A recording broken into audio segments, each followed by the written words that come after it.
Border tour পাছত সানি দেওলৰ এখন চিনেমা আহিবলৈ গৈ আছে যাৰ নাম হৈছে বাটৱাৰা 1947। বহুত আগৰ পৰাই এইখন চিনেমা আহিবলৈ মানে একদম যা যোগাৰ চলাই আছে, যাৰ নেকি পোষ্টাৰ, টিজাৰ কাট, গ্লিমছ এনেকুৱা ধৰণৰ বস্তু কিছুমান আহি আছিলে।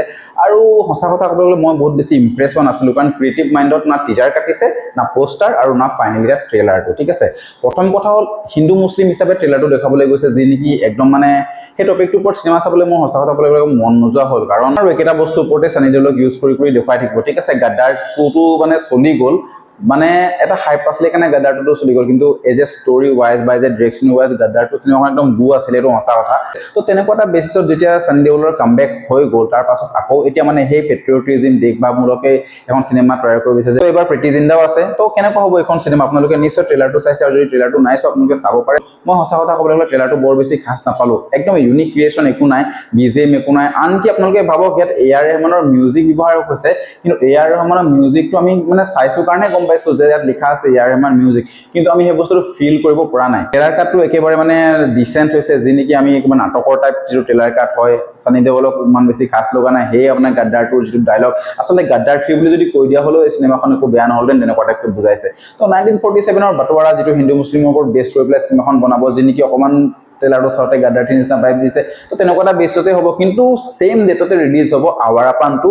আৰু মই আজি এই কথাষাৰ কৈছো, আপোনালোকে মাৰ্ক কৰি ৰাখক যে আৱাৰাপান 2 এই চিনেমাখনক এবাৰ খাই পেলাব, কাৰণ সিকুৱেল বহুত বেছি 100 টাইমছ বেটাৰকে ডিজাৰ্ভ কৰে আৱাৰাপান 2 খনে। আৰু তাৰ যি গান ওলাইছে একদম মানে কৈছো নহয়, একদম পুৰা হিল কৰি যাব, আপোনাক বডি সোমাই যাব, একদম ইমোচনছ বৰুৱা যি গান আহিছে আৰু যি প্ৰেজেন্ট কৰিছে ইয়াক, মানে এটা ফাৰ্ষ্ট গ্লিমছত ইমৰান হাছমিক, মই কৈছো আৱাৰাপান 2 চাবলৈ মানুহ উঠি পৰি লাগিব। তো আৱাৰাপান 2 মোৰ মতে এখন একদম খাই পেলাব, চাই থাকক। ট্ৰেইলাৰটোত আমি দেখিবলৈ পাইছো সানি দেওলৰ একদম চিঞৰ বাখৰ যি এগ্ৰেছন মুড, সেইবোৰ কমপ্লিটলি মানে সেই টাইপ পেট্ৰিয়টিজিম টাইপে মুভি যি নেকি বৰ্ডাৰ 2 বা গাদ্দাৰ 2 আমি দেখিবলৈ পাই আছো।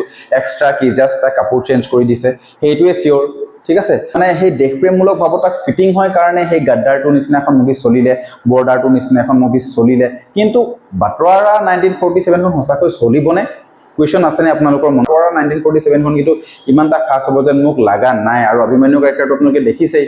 তো ছাপৰ্টিং কাষ্ট আছে যদিও চিনেমাখনৰ, কিন্তু কিমান বেছিলৈকে দখল কৰিব পাৰিব বক্স অফিচ কালেকশ্যনত নিজৰ হিট টেগটো লগাবৰ কাৰণে, সেইটো ষ্ট্ৰাগলিং হ'ব। কিন্তু তো ষ্টৰি প্লটটো এজ পাৰ ৰিপৰ্টছ ইয়াতে 1947ৰ পাৰ্টিশ্যনৰ পাছত এটা মুছলিম ফেমিলি যি নেকি লক্ষ্ণৌৰ পৰা লাহোৰলৈকে মুভ কৰে, আৰু তাৰ পাছত দেখুওৱা যায় সিহঁতৰ মাজত যিখিনি মানে অবষ্ট্ৰাগলছ আহিব, যিখিনি ষ্ট্ৰাগল হ'ব, যে তেওঁলোকে কেনেকৈ নিজকে মুছলিম হিচাপে প্ৰমাণ কৰিব লাগিব, বা হিন্দু মুছলিমৰ যিটো কাজিয়া ভেদ দেখিব, সেইখিনি সেই বস্তুটোকে চাগে কেন্দ্ৰ কৰি পেলাই আমাক চিনেমাখন দেখুৱাব পৰা যাব। যেতিয়ালৈকে ফাইনেলি চিনেমাখন নহ'লেকে আমি বহুত বেছি জাজ কৰিব নোৱাৰো। তো 14 আগষ্টলৈকে ৰ'ব লাগিব, তাৰ পাছত এইটো প্লটটো কিমান শুদ্ধ কিমান অশুদ্ধ আমি গম পাই যাম। তো আপোনালোকে ট্ৰেইলাৰটো চাই কেনেকুৱা পালে জনাবলৈ একদম নপাহৰিব। চিনেমাখন ফাইনেলি আহিলে কিন্তু চাবই লাগিব, যিহেতু মোৰ চিনেমা চোৱা এখন ৰিভিউ তেতিয়া ভালকৈ দিম। তো তেওঁলোকে বাই বাই, লগ পাই আছো নেক্সট ভিডিঅ'ত।